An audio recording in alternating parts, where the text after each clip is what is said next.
Journey began when I was 16 years old and found out that I had Bertolotti syndrome, and 5 years later I had my first spinal fusion. A semi pulled out in front of us, and I went through the windshield and landed on the hood of the semi. And I fractured all the ribs on my left side and my lumbar, and that's how my pain started. I was carrying some plastic sacks of groceries on a soft, sandy ground, and for some reason, something pulled out. By the next morning, I was on the ground, and I was in a difficult situation. My uterus was shredded. My tubes were smashed flat and stuck onto my uterus. My ovaries were bruised beyond anybody being able to get anything out of them, so he had to do a complete hysterectomy. And he really couldn't explain to me what she did. Basically, he said it looked like she set off a bomb inside your belly and just closed you up and sent you home. So the chronic pain has been going on for probably 30 years. And until I got here, I didn't feel I had any hope. I sat down, and there was a semicircle of medical professionals all looking at me, prepared to help.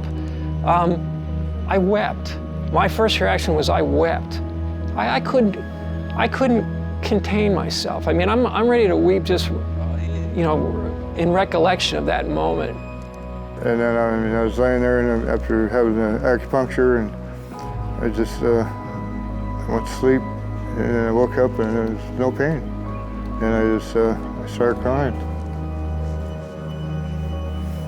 Because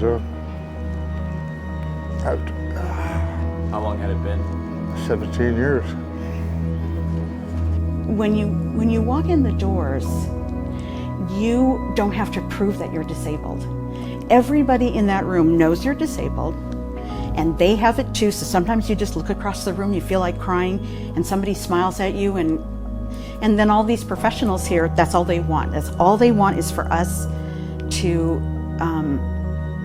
learn how to put it in perspective so that it's not the first thing you think of when your feet hit the floor. And my life has changed so much. And now with all the new treatments, I can't wait to come in here. Yeah, if I did come here, I would probably ended it, because I was tired of it. So many years with being in pain, and all the medication and all that, it helps a little bit, but the pain's always there, it's not there all the time now, it goes away now. For you to deny that you're wondering whether or not life is something worth living, well, those are big, dark questions that really come up.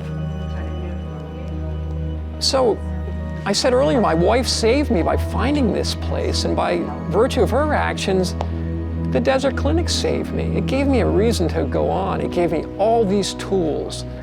And I'm just grateful. I'm ever grateful for it.